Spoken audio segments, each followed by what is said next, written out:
In the fast-paced world of today's marketplace, are you looking at your business and wondering, what will it take to get known and drive traffic? This is Your Business Matters Show, the place where your host, Kevin Hauge, shines the spotlight on industry leaders to discover the power of business matters, to share the insight that can positively impact your bottom line. Success is not about knowing your business matters. It is what you're doing with what you know. Turn up the sound and get ready for Your Business Matters Show. Here's your host, Kevin Hauge. Storytelling has been around for tens of thousands of years. We tell our children stories, we read stories, we watch stories. Heck, there's even a place that's renowned for video stories. It's called Hollywood. But what does storytelling have to do with business? Aren't we taught, facts? Give me the facts, right? Get down to the point. Well, that's how it used to be. True success in business comes when we begin to weave in the power of storytelling. And my guest today works with business leaders who want to stand out from their competition, elevate their brands, and multiply their revenue. Since 1985, Michael Hauge has been one of Hollywood's top coaches and story experts. He has worked with countless screenwriters, novelists, and filmmakers. He consulted on projects that star Will Smith, Julia Roberts, Morgan Freeman, Charlize Theron, Alec Baldwin, Margot Robbie. He applies powerful storytelling principles to executives, consultants, speakers, and marketers on using story to transform the lives of their audiences. People like clients, employees, suppliers, and of course, my favorite, the media.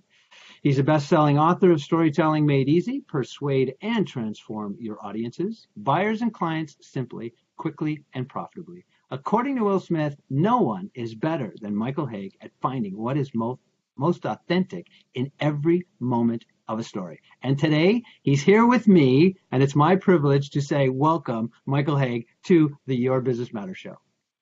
Well, thank you. It's my privilege, actually. I've been looking forward to this for some time now since I was first invited, so I think this will be fun.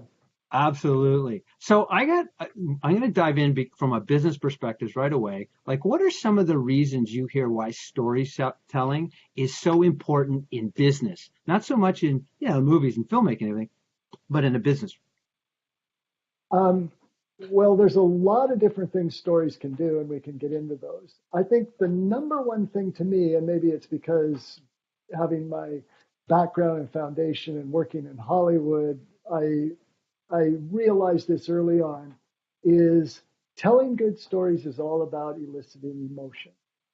And stories can do something that data and facts and diagrams and a lot of PowerPoint slides and all that can't necessarily do, and that is they get people to feel.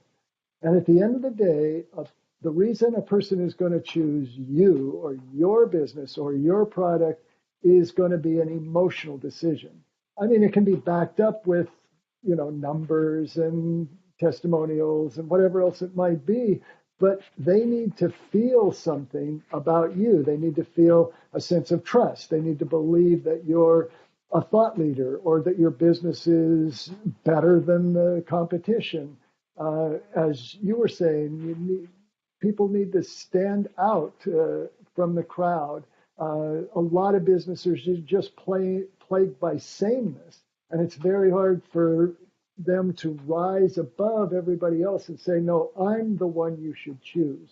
And the starting point to me is to create emotion, to convey those things, and the number one way to elicit emotion in anyone is through a story. I mean, I'm sorry, I was going to say, that's the thing that Hollywood knows better than anything. I mean, Hollywood's whole success, as I sometimes say, Hollywood is the emotion picture capital of the world. Right. Because that's why we buy tickets. Now, you do workshops and teach business owners, and you get involved and you get in their heads. Is there like a resistance in the beginning to go, oh, it's too airy-fairy, like we're all about, we need the facts and figures? Or does the audience engage right away when you go into it? Well, I want to say yes, instantly they engage, so don't even question that. There is a resistance. There's a few resistance points. I have a sense of this when I hear, which I frequently do. They don't usually say, I need data. They say, my audience, my customers, the people I'm writing for or speaking to, or trying to persuade, they don't have the patience to listen to stories. They just want to know, what are the facts? What's the data? What are the numbers? And I question that, because I bet all of those people, when they go home at night, are going to watch something on TV that has a story, or once in a while on the weekend, they're going to go see a movie. It's not that stories don't captivate them. I think probably as a storyteller, you're combating the fact that they've heard a lot of terrible stories. And so now they think, well, I don't have time. The airy fairy thing is, I think, diminishing, because my sense is that over the last 10 years, more and more and more you hear, oh, storytelling is essential. You got to know how to tell a good story. I mean, this is not something we're inventing right now. In fact, I went to your, I ordered your freebie, the 5 hot tips, I think it's called, and Yes. to download it. And sure enough, what was number 1? Have a good story. So I think the resistance is more this, that business leaders hear, you need to be a good storyteller, and then they start hearing the voices that say, but you can't do that. And so the obstacles are, number 1, I don't know how to tell a good story. The second is what you just described. Clients don't have time to listen to it. But another one is, who would want to hear a story about me? I'm nobody special. I didn't land on the moon. I haven't created some mammoth, corporation that's number 1. I didn't escape from as a prisoner of war, whatever it might be that makes someone extraordinary. And the error in that thinking is that's not what great stories are about. Great stories are not about extraordinary people in extraordinary situations. They're about everyday people, and they're about everyday people who overcome some obstacle to get what they want. But if the story's told properly, it doesn't have to be an earth-shaking obstacle to accomplish an earth-shaking goal. As long as we identify and empathize with the character in the story, we become that hero, so to speak, and we want to go on that journey with them. And if they win, we win. So I think all of those excuses, underneath them all is kind of honestly the idea, I'm afraid of doing this because I just don't think I can pull it off. Or I've been doing it for so long, right? Like I've been on this is how I've always done it, so I'm just going to keep doing it this way. You mean this Like is how I've done it without telling stories? No, meaning the client you're talking to who have the resistance. It's because Right. they're so focused on, well, we've always done it with just give me the Right. facts and tell the story. Now, Yeah. or sorry, give me the facts without telling a story. Now you're going, but try this, and it's kind of like try on the new jacket. You're like, I don't know, like Yeah, it doesn't exactly. feel right. Yeah, that's another one. Why should we do this? We're just doing fine.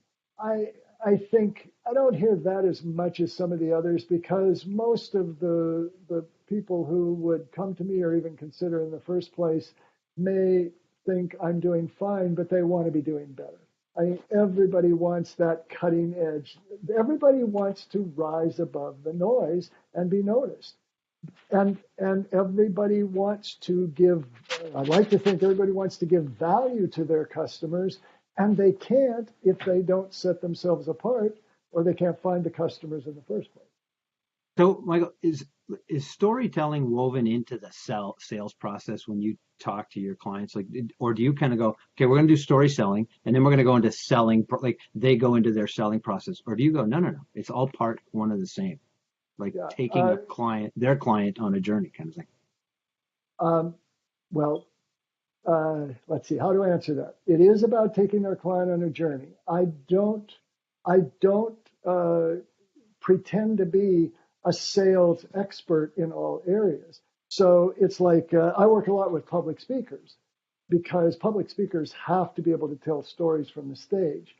I have friends and associates who are brilliant at helping people on the stage know how to move around or know how to make the sale from the stage and so on. I can do that, but that's not my superpower, so to speak. I'm about the story part. So if I was working with you about sales, I would say, let me show you how to tell a story so that it will convince the person hearing the story that you are the one for them to work with, or that your product is the one to get. And if you do the story properly, if you follow the right process, the one I use when I work with people, by telling a success story that one of your satisfied customers has, or one of your satisfied clients, if you tell that story properly, and that's the kind of thing, because your audience is connecting to that character, they think, or subconsciously they're thinking, yeah, I want to have that same experience. I want to end up with the success that that character did. And they've actually already had the emotional experience of doing that. So it's not exactly completely separate. It's not, here's the story portion of our sales pitch, but in a way, there are other things like, asking for the amount, or getting, or all those other details that you're an expert at as far as, making that sale. I just specialize in the story portion. So have you ever seen a company or your clients just kind of go, they kind of put the resistance on and go, yeah, this is great info, thanks, but this is not for us. Like, we're not that kind of business. No. Yeah, that's, no. I'm glad you say that. No. Well, no, I mean, I think that once it comes to the point of them becoming a client of mine, they already sort of know who I am, or they've researched it, or they've talked to other people I've worked with. So that would be kind of late in the game for them to say, no, this isn't for me. I'm not saying everybody that I meet is going to become a client, but I don't hear that very much. I don't hear many people saying, yeah, we don't really need it, we don't really want it. A more likely scenario would be, I do get a client, I've had this happen, and then we'll start working. I had one, it was a client who had made like several $1 million as an internet marketer. And now he wanted to sell a new product, and he wanted me to help him form the story that would be at the foundation of the webinar that was going to do it.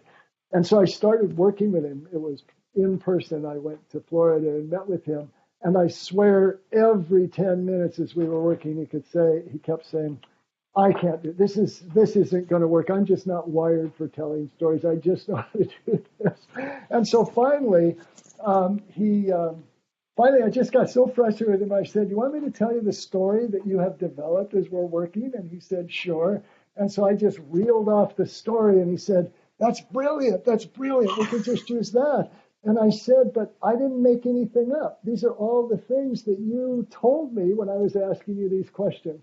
So it's hard to let go of that belief. Yeah, this isn't my thing, but I bring them around.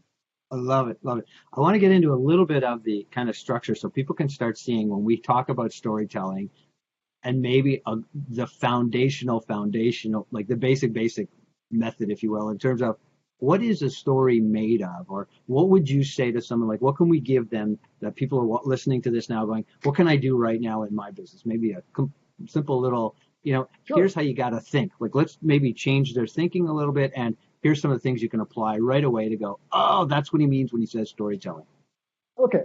So here's where I'd start. I already said you need to create an emotional experience, but under that, there's 4 basic elements any story needs to have.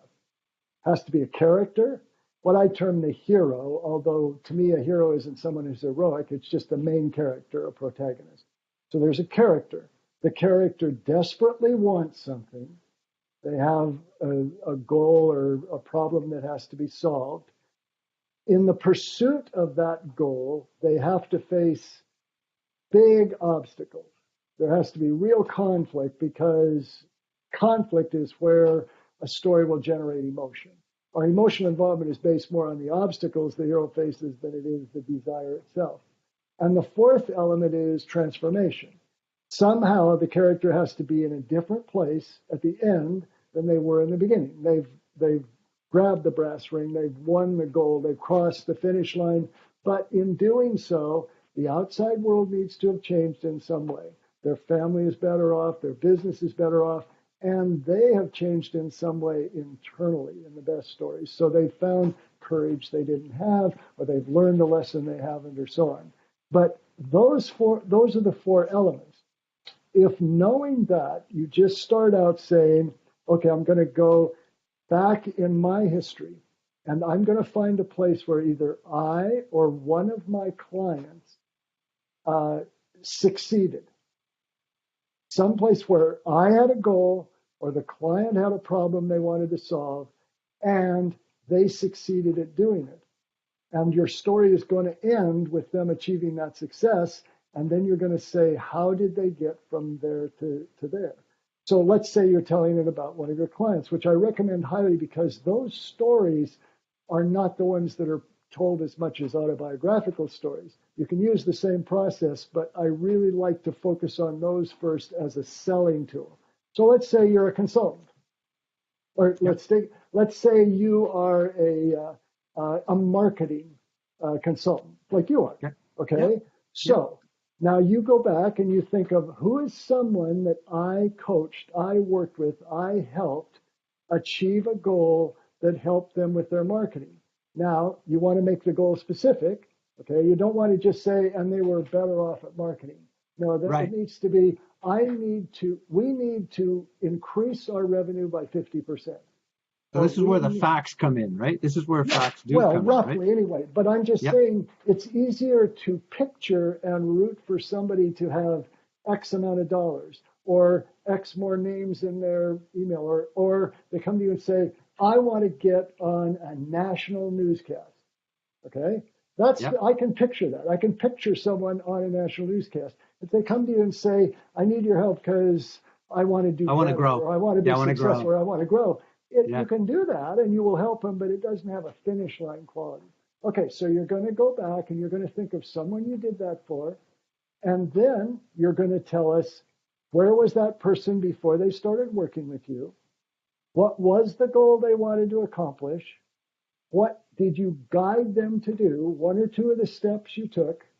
What were one or two of the obstacles they faced? Not just that it was hard, but some went, pear-shaped or whatever you would say. Something happened that was unanticipated. And so they felt like, oh no, I'm never going to make it. And then with your help, they were able to overcome that obstacle. And then you describe the moment of victory when they're on the newscast, if that was the goal. And then last, you show the aftermath. In other words, how has that affected that character's life or those around them since they accomplished that goal? And that's really it. Now, so I hope that was simple. Yeah, it was awesome. So the key is the hero, in this case, as the example you did, was the client. So when people hear hero, it's really that who's going to be, we're going to talk about in this story. Would that be fair? Exactly.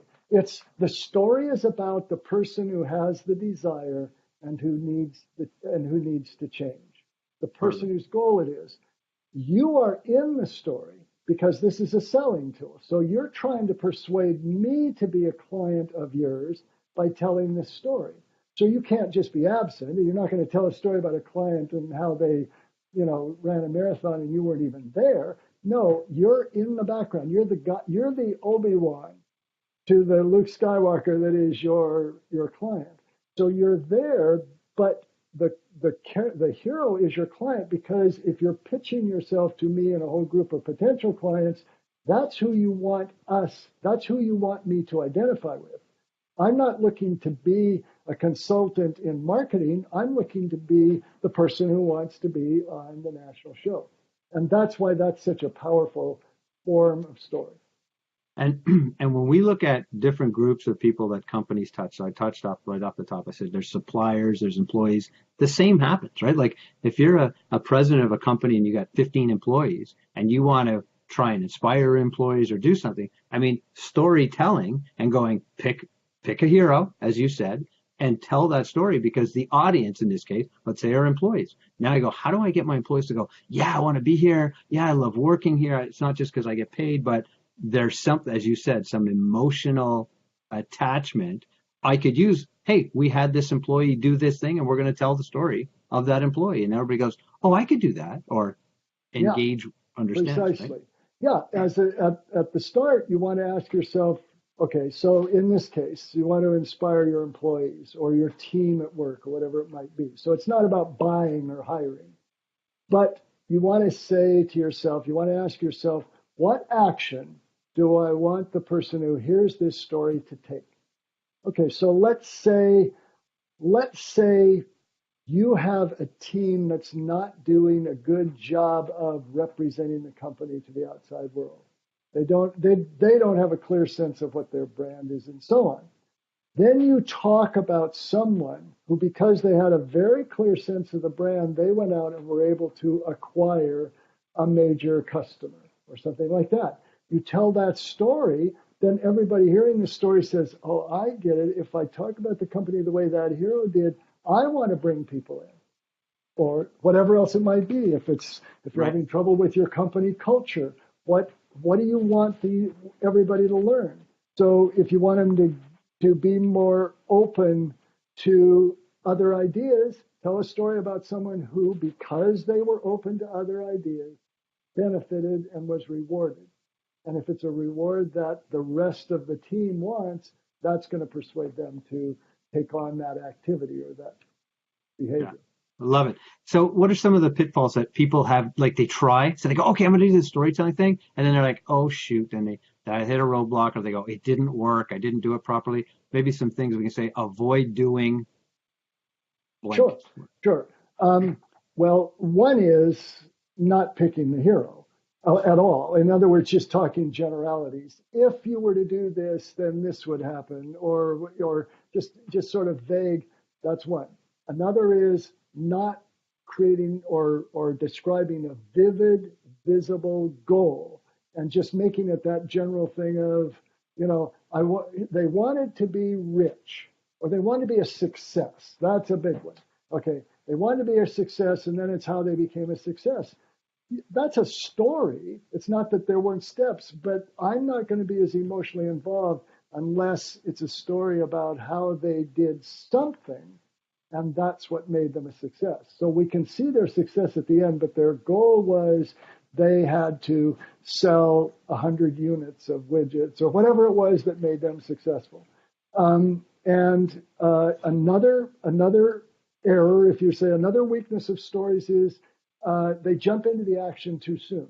We need to have the setup. We need to be introduced to this character before they started this journey, and we need to meet that character in a way that we will empathize. We need to think they're a good person, or we need to feel sorry for them, or they need to be in some dire situation. They've lost a job, or one of my clients was developing a story about how they had been given a last-minute order under a big deadline, and they didn't have the equipment in the company or in the factory to be able to use it. How were they able to overcome that goal?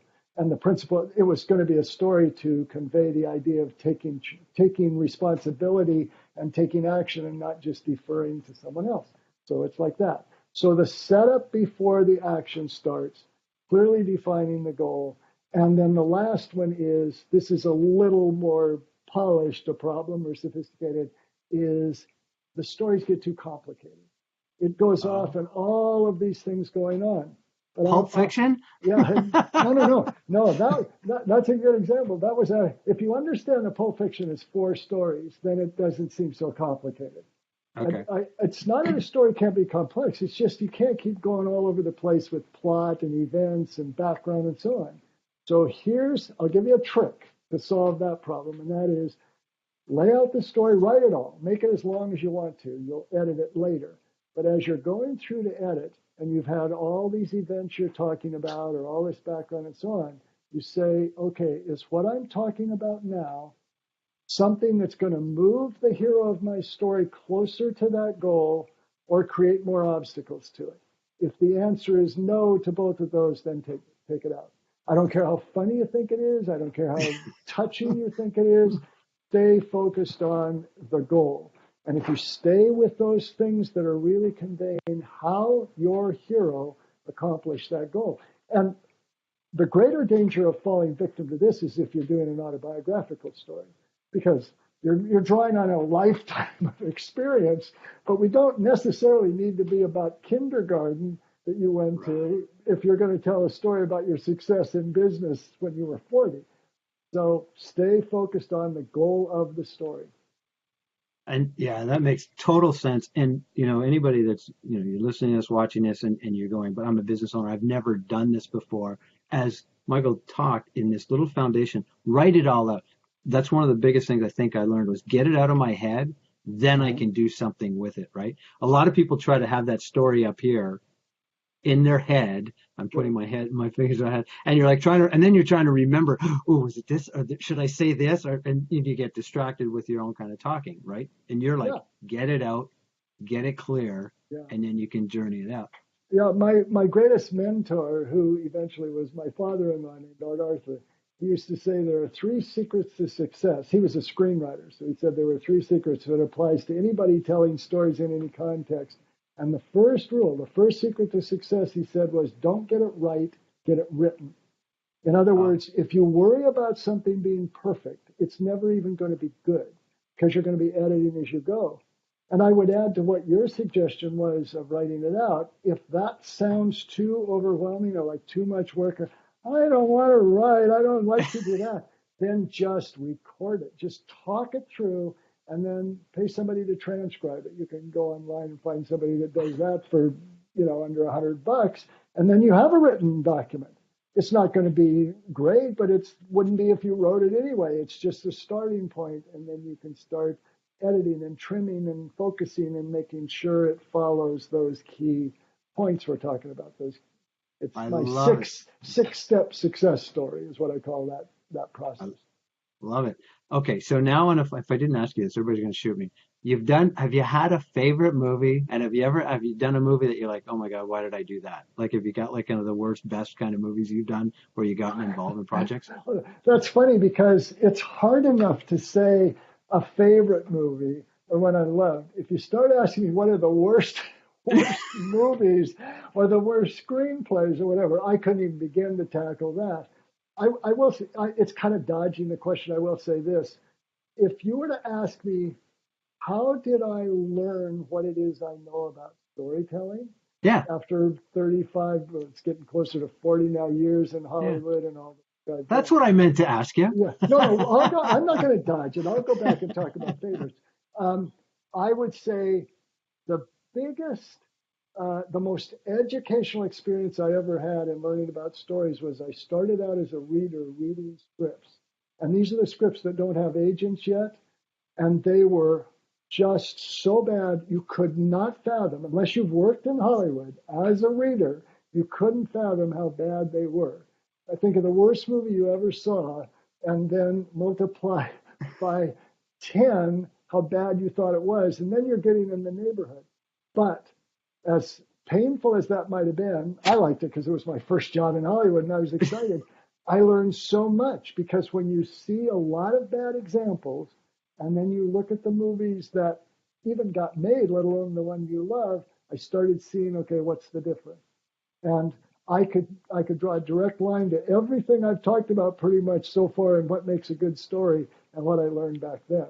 So that's the reason I can't pick one terrible script or story or movie. But also, it was one of those things that seemed like a curse and turned into a blessing because it just taught me so much. And now I don't have to do it anymore because somebody else can read them before I get them, and then they're a little higher level.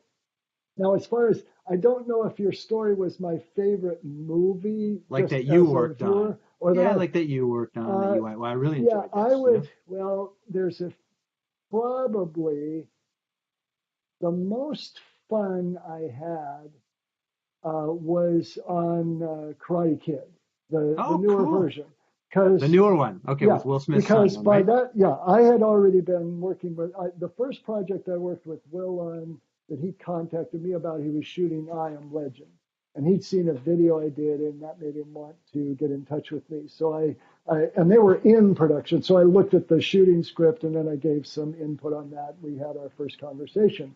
But by the time Karate Kid came, I was on retainer with his company.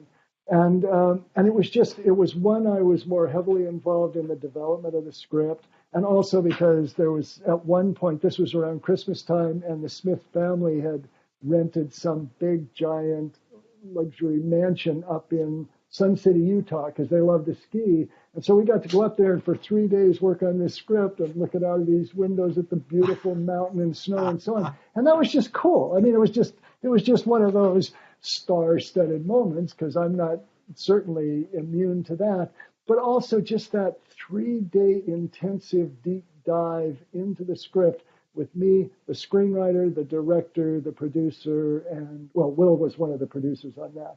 His son was the star. He wasn't in it. And I think that whole experience and ending up with a movie that I just loved, that I thought was terrific, that's probably number one.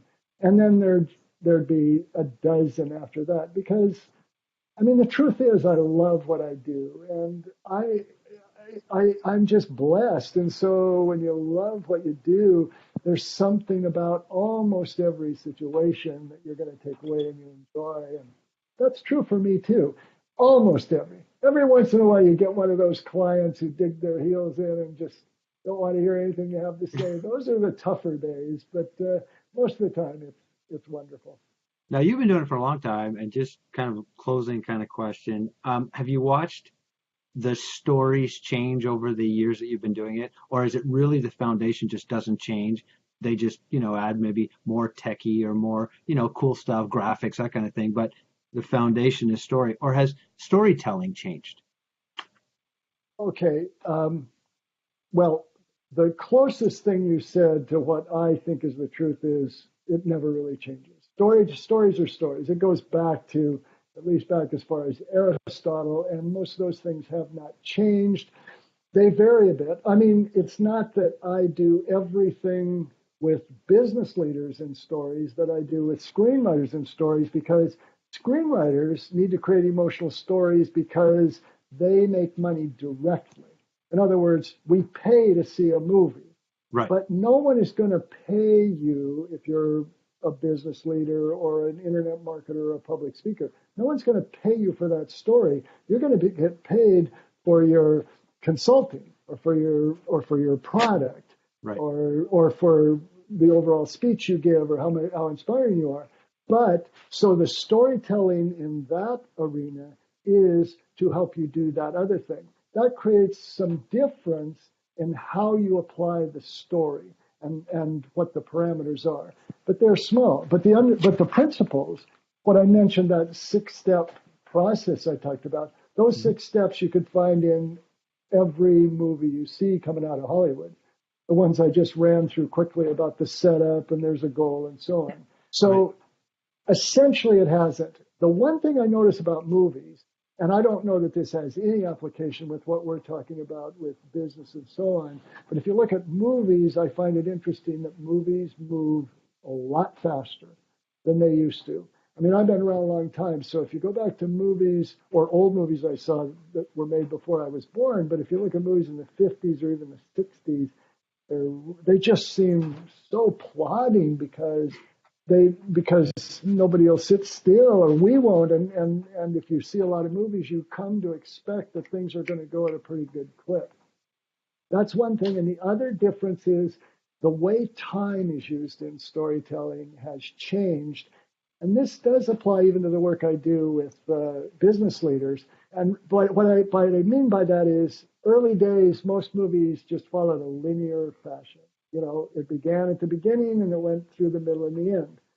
Lately, you'll see, in fact, I've seen things on TV. I just watched what I thought was really good miniseries or story on Amazon called Homecoming, starring Julia Roberts. Julia Roberts, when you watch that, when you watch that, or you watch Haunting of Hill House, this is just on my mind because I've been watching it. They jump back and forth in time, and they don't put title cards to say what year it is or what month it is. You just have to keep up and figure out, oh, I see, this must have happened before that. The way it even applies to the world of business is, or when I'm coaching someone, I'll help somebody develop the story in sequence. But then I'll say, maybe the way to open this story is not with a setup, open with a big crisis that occurs in the middle, so you really pull us in and leave us hanging about what the outcome will be. And then you go back to the beginning and tell us how it led up to that moment. And then you reveal how your hero was victorious in overcoming that conflict. Brilliant. So you can play with that a bit even in this world. Oh, I love it. First of all, amazing. I like we've already gone past half an hour. I know you're tight on time. How do Yeah, people not find your out fault. about Not you, your Marco? fault. Yeah, not your fault. No, this is fantastic. When as I always say, I just like to talk, and I've broken the record for a lot of podcasts, and just I go on and on and on because I get excited about it. So I don't love it. blame yourself. Don't blame yourself. It's just not your fault, Kevin. No, it's good. Well, the best way for people to connect with me or reach me or see more about the basis of what I do is to go to my website, which Okay. is storymastery.com. If you want to know more about the actual layout of the story that I was talking about, the 6-step process, if you go to storymastery.com / and then numeral 6 and the word steps, so /6 steps, then it'll take you to a place where you can download an ebook I did that lays this process out and gives an example of one of my clients and a story I helped him tell for the stage about how a marathon he ran. That was not to sell, that was to inspire a group and create more of a connection with the people hearing him. So you can get a lot more than we were able to cover now, still for free with that. And then beyond that, then you'll also get a pitch. In the ebook at the end, you'll see I have the book that Kevin mentioned, and it'll tell you how you can get that, and then go on from there. That is awesome. A free gift. I love it. Thank you so much. It's a You're so freebie. kind. You gotta give a freebie. I love it. You're so kind. And what do you have for our studio audience, Michael? Hey. That's it. Appreciate it. Thank you so much. Michael, I appreciate you taking the time today. Great insight. Final words, what would you leave people with, just on storytelling in general? Storytelling in general, it's not nearly as hard as you might think it is. Once you understand the process, it's actually fairly simple. It's just like anything takes practice. So if you're feeling any resistance or fear about it, let go of that. Somewhere in you have a great story that needs to be told. Just go for it, try it, and then go to my website and we'll help in any way we can. Love it. Thank you. On those words, thanks for joining me, Michael. Appreciate it. Continued success. Yeah, that was fantastic. great. I love talking Thank to you. We could just keep going if we wanted to, couldn't we? That's right. Thanks a lot, Kevin. Thank you, Michael. Thanks, everybody, for listening to another show of Your Business Matters Show.